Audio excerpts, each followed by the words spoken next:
Salut à toi et bienvenue dans cette nouvelle vidéo, j'espère que tu vas bien. Dans cette vidéo, je vais essayer de te montrer des méthodes, des stratégies, des alternatives qui vont pouvoir t'aider à battre finalement les performances d'un simple ETF MSCI World. Tu sais que sur cette chaîne, je parle beaucoup d'ETF puisque bon, il y a plein d'études qui montrent que les ETF, c'est quand même un outil, un levier très intéressant pour avoir une diversification importante, pour essayer d'avoir une gestion de portefeuille qui soit la plus passive possible. En plus de ça, tu as des frais qui sont relativement faibles. Il y a plein d'études qui montrent qu'aujourd'hui, pour un particulier en tout cas, c'est quand même plus intéressant de ne pas essayer de battre le marché, mais tout simplement d'être le marché sur le long terme. Et parmi les ETF les plus connus, les plus utilisés, les plus médiatisés, tu vas retrouver le MSCI World, que tu connais, qui représente un peu plus de 1500 entreprises, qui investit dans plein de pays différents, dans pas mal d'industries également aussi différentes. L'inconvénient qu'on a avec le MSCI World, on en parlera un petit peu plus tard, c'est que tu n'es notamment pas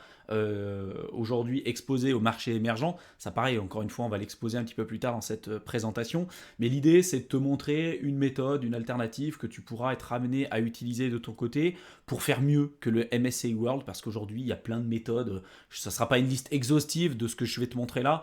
Je vais te présenter déjà certains ETF sur PEA, parce que là, c'est plutôt la vidéo sur la version PEA.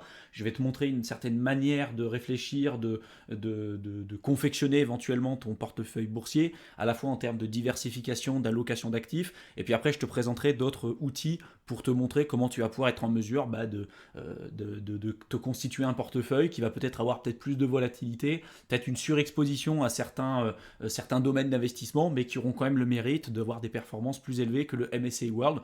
Donc voilà, ça ne sera pas une liste exhaustive, ça c'est juste pour t'aider encore une fois à réfléchir et te faire ta propre opinion là-dessus. Donc je commence tout de suite, je te fais pas perdre ton temps, rentre tout de suite dans le vif du sujet. Je vais te présenter déjà quelques ETF que tu peux être amené à utiliser au sein de ton PEA. Donc tu as le premier qui s'appelle le Amundi MSCI World UCITS ETF. Donc avec à chaque fois, je t'ai mis la valeur liquidative, l'encours sous gestion, le code ISIN, la politique de distribution. J'ai essayé de favoriser tout ce qui va être politique du coup par capitalisation, pour faire en sorte à ce que les intérêts qui sont générés par ton capital soient automatiquement réinvestis pour faire grossir la boule de neige. Quelquefois, tu peux arriver à tomber sur des ETF distribuants, mais en tout cas pour cette vidéo, j'ai essayé de favoriser les ETF par capitalisation et je t'ai mis en dessous les différents frais. Donc, tu vois, il y a celui d'Amundi là derrière qui a une valeur liquidative de 390,15 €, 2170 millions d'euros d'encours sous gestion, donc c'est clairement un gros ETF. ETF capitalisant 0,38% de frais. Je t'en ai mis un autre de chez Lixor, puisque là, tu auras une valeur liquidative plus faible et qui est quand même, à mon avis, plus adaptée pour ceux qui auront un budget, on va dire, un peu plus modeste. Donc, tu pourras éventuellement partir dessus si ça t'intéresse. Attention tout de même, tu vois que l'encours sous gestion est quand même plus faible, donc c'est pas le même niveau de risque entre celui d'Amundi et de Lixor, mais j'ai essayé de trouver le meilleur compromis entre les deux à chaque fois pour que tu puisses avoir une vision un peu plus objective des solutions qui se présentent à toi. Donc, tu as celui de Lixor, et puis bon, celui de Lixor aussi, il a des frais également plus importants. Attention à chaque fois les frais, c'est ce qui va faire quand même que ça sera en mesure de rogner ta rentabilité comme ça sur le long terme. Comme je te l'ai dit un peu plus tôt, c'est toujours intéressant d'avoir à la fois le MSCI World avec les marchés émergents pour avoir une diversification importante sur ton portefeuille. Donc je t'en ai mis un sur les marchés émergents de manière générale de chez Amundi, avec une valeur liquidative de 20,73 €, un encours sous gestion d'à peu près 400 millions d'euros, avec 0,20% de frais. Si tu veux miser plutôt le marché asiatique, je t'en ai mis deux autres également. Fais attention de bien lire à chaque fois la fact sheet pour voir l'allocation d'actifs en termes géographiques et puis aussi en termes d'organisation de portefeuille, parce que tous les ETF que je te présente là ne se valent pas tous, encore une fois, il y a des différences à chaque fois, et donc attention à la manière dont tu vas placer ton capital. Donc tu as celui de Amundi ici avec un encours sous gestion plus élevé, des frais équivalents aux deux autres. Par contre, tu vas cibler que le marché asiatique. Et puis là, tu as celui-ci qui est plutôt pas mal, qui a par un encours sous gestion plus important. Mais pareil, tu verras que sur la fact sheet, les deux ont quand même des différences assez importantes. Je t'en ai mis un autre du S&P 500, si tu veux investir sur le S&P 500. Donc le S&P 500, c'est un indice qui représente les 500 plus grandes entreprises américaines. Donc dedans, tu vas avoir Apple, Facebook, Amazon, Tesla, enfin bref, toutes les grosses boîtes. Celui d'Amundi est pas mal, il a une valeur liquidative de un peu plus de 30 €. 1000 millions d'euros d'encours sous gestion, enfin plus de 1000 millions d'euros d'encours sous gestion, 0,15% de frais, donc lui, souvent, il est très utilisé et il est très intéressant à avoir en PEA. Tu as un ETF Europe si tu veux miser le marché européen. Donc, tu as le MSCI Europe avec un encours sous gestion d'un peu plus de 300 millions d'euros, 0,15% de frais. Là, du coup, tu vas cibler des boîtes enfin, en Europe de manière générale. Si par contre, si tu veux utiliser celui de BNP Paribas avec une valeur liquidative plus faible et un encours sous gestion plus élevé, tu vas cibler plutôt là, les grosses capitalisations, les larges capitalisations européennes avec l'Eurostock 600. Donc, tu as les 600 plus grandes entreprises, si tu veux, européennes. Donc celui-là, il est plutôt pas mal. Par contre, attention, tu as des frais quand même plus importants. Si tu veux cibler plutôt les valeurs technologiques, donc tu as l'ETF Nasdaq avec celui de Amundi, avec un encours sous gestion assez faible, 103 millions d'euros, mais bon, quand même ça passe pour le PEA, et tu as 0,23% de frais. Si tu veux cibler plutôt le CAC 40, donc pour les plus grandes entreprises françaises, les 40 plus grandes entreprises françaises, tu as celui de Amundi avec une valeur liquidative de 102,85 euros, un encours sous gestion d'à peu près 900 millions d'euros et 0,25% de frais, donc ça reste quand même dans ce qui se fait de manière générale sur les ETF en termes de frais.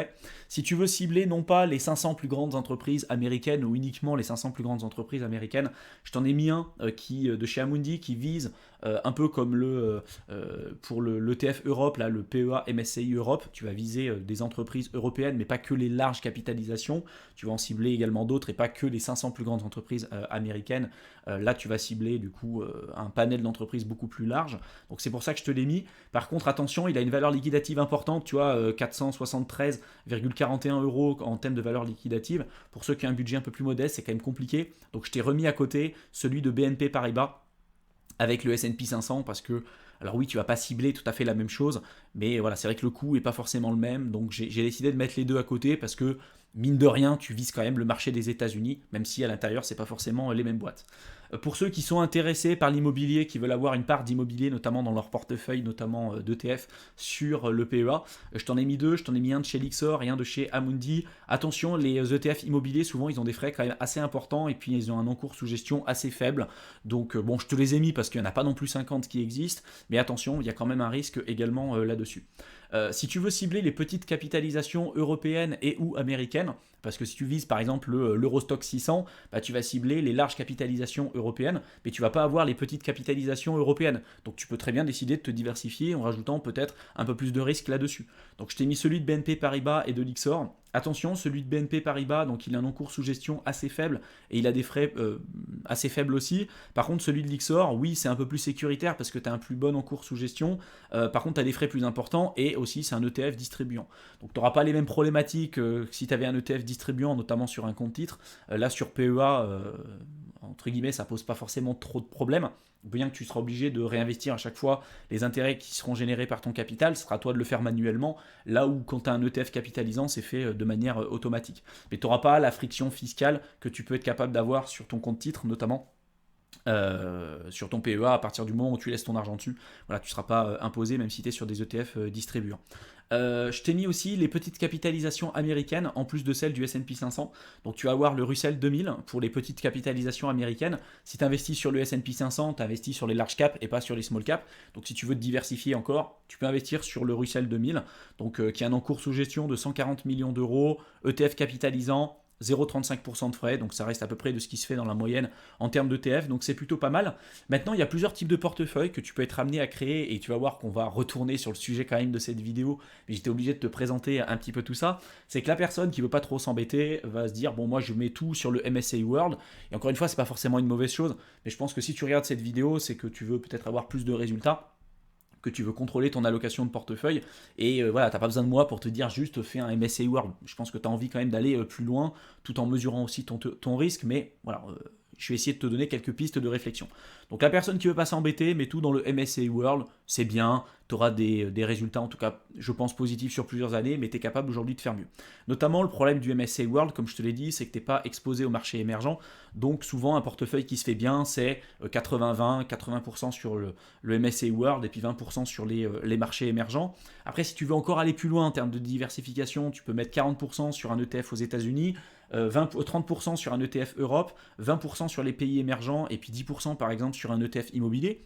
C'est une manière de réfléchir. Il y a 10 000 façons de faire des portefeuilles différents. Je t'explique un petit peu comment tu peux être amené à le faire.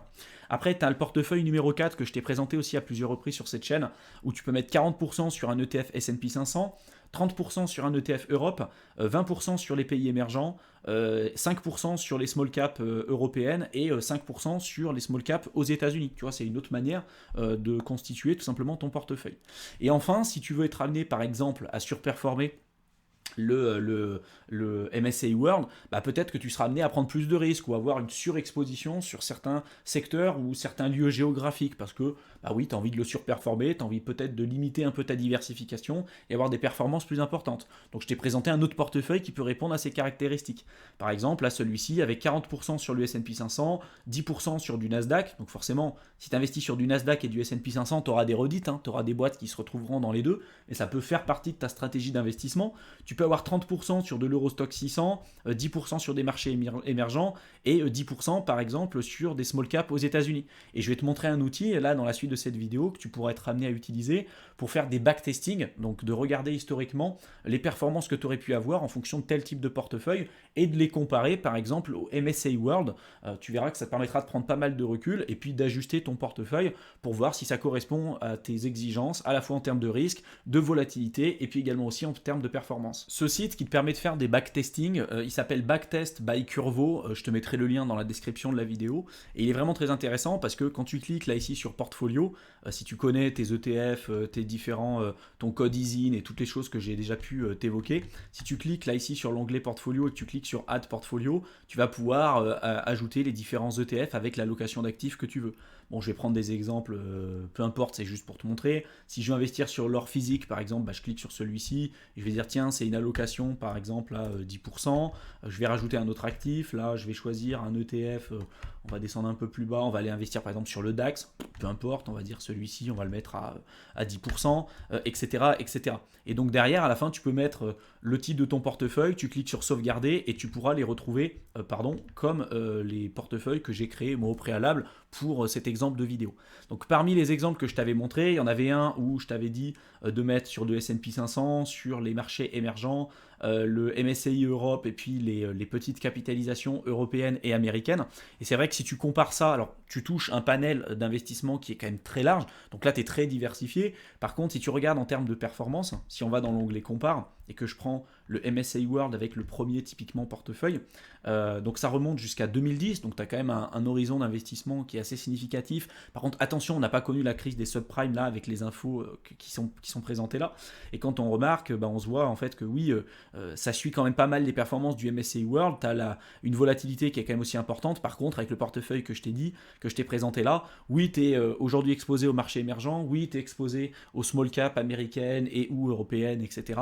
Par contre, voilà, le MSCI World aujourd'hui a eu des résultats plus significatifs sur ces périodes-là que le portefeuille que je t'ai proposé un peu plus tôt. Donc admettons que toi tu avais investi 10 000 euros sur le MSCI World au tout début, donc sur le début de l'année 2010. À la fin, tu te retrouves avec un portefeuille de 34 300 euros à condition que tu n'aies pas réinvesti d'autres argent, on va dire, au fur et à mesure du temps. Donc tu avais un rendement annualisé qui était un peu en dessous de 11%, alors qu'avec le portefeuille que je t'ai constitué tout à l'heure, oui, tu es bien diversifié, tu es exposé à pas mal de marchés différents. Par contre, sur cette période-là, tu as eu moins de rendement. Tu te retrouvais avec 9,51%, ce qui est aussi très bien, mais c'est moins important que le MSCI World, et du coup, ça ne correspond pas avec le sujet de cette vidéo que j'ai essayé de te présenter. Donc j'en ai essayé d'autres, et par exemple, donc j'ai pris, là, je vais essayer de comparer le MSCI World avec typiquement le portefeuille numéro 2. Donc là, on a pris ce que je t'avais mis, donc à l'intérieur tu avais le Nasdaq, et puis tu reviendras un petit peu plus tôt dans cette vidéo pour regarder l'allocation d'actifs, mais en tout cas on voit que ce portefeuille là a très bien performé. Alors il y a eu une volatilité aussi importante, mais on a eu des résultats plus élevés que le MSCI World. Là pareil, si on regarde les infos, donc on est capable de redescendre jusqu'à 2007, donc pareil, tu vois, on a un historique qui est encore plus significatif. Et on voit que 10 000 euros investis sur le MSCI World en 2007, ça s'est transformé en 29 661 sur l'année 2022, avec un rendement annualisé de 7,31%, forcément parce que là on va prendre en compte la crise de 2007-2008 avec la crise des subprimes, donc forcément les rendements par rapport à ce que je t'expliquais précédemment n'a rien à voir, mais c'est ok. Et puis sur le portefeuille numéro 2 que je t'ai constitué, là on a du coup 10 000 euros qui se sont transformés en 32 913 avec un rendement de un peu plus de 8%, donc ce qui est quand même assez significatif. Le standard deviation en fait ça correspond un peu à la volatilité, c'est l'écart type, donc on a une volatilité plus importante sur le portefeuille 2, mais pas non plus de manière exponentielle. L'autre on a une volatilité plus faible, on a aussi des rendements plus faibles, donc voilà, c'est toujours pareil, souvent ça va quand même de pair. Et il y a quand même une autre piste de réflexion que je voulais te montrer, pour te montrer que tu peux utiliser cet outil pour essayer de te faire des backtesting, pour créer ton portefeuille et voir comment tu pourrais être amené à battre tout simplement le MSCI World. Et typiquement, si là je clique sur compare et que je compare le MSCI World avec un autre indice qui s'appelle le MSCI World Quality Factor, tu sais que tu peux utiliser ce qu'on appelle des ETF Smart Beta, et donc tu peux sélectionner des ETF qui vont sélectionner des boîtes en fonction de leur facteur quality, leur facteur value ou leur facteur dividende. Enfin voilà, il y a plein de critères dessus. Et d'ailleurs, j'ai fait pas mal de vidéos sur les ETF Smart Beta que tu pourras retrouver dans la playlist bourse, que je t'invite véritablement à aller voir. Et typiquement, si tu regardes un coup d'œil sur le MSCI World Quality Index, bah, te rends compte que ça fait depuis 2008 en fait que cet indicateur-là, juste cet ETF-là, bat à plat de couture en fait les performances du MSCI World classique. Donc toujours pareil, fais attention, c'est pas parce que par le passé on a eu ce genre de performance qu'on va continuer de l'avoir, mais aujourd'hui tu n'as pas besoin de sortir de Saint-Cyr ou d'avoir fait Bac plus 25 en finance pour trouver des solutions plus intéressantes pour toi, pour obtenir on va dire une diversification importante et des résultats plus élevés que de juste prendre un MSCI World. Voilà. Encore une fois, je pense que si tu regardes ces vidéos et que tu me suis depuis un certain temps, c'est que tu as envie de faire mieux. Donc tu as la capacité aujourd'hui de faire mieux. Il y a plein de solutions encore qui existent, c'est des pistes de réflexion que je te donne, et après à toi de voir si tu as envie d'aller plus loin là-dessus ou pas. En tout cas, on se rend compte que la personne qui avait investi sur le MSCI World Quality Index, en tout cas un ETF qui va suivre cet indice-là, a très largement surperformé le MSCI World depuis un certain temps, parce que là ça remonte jusqu'en 1998, donc là on a connu la crise des subprimes, la crise sanitaire et tout ça, et là tu as quand même clairement une vision objective un peu de ce qu'il y a derrière. Donc ça c'est quand même quelque chose d'important. Et on voit que quelqu'un qui a investi en 98 sur le MSCI World aujourd'hui se retrouverait avec un portefeuille de 41 219 euros, avec un pourcentage annualisé d'à peu près 6% en prenant en compte toutes les crises que je t'ai évoquées un petit peu plus tôt, avec une volatilité de 14,7%, donc ce qu'on appelle la standard deviation.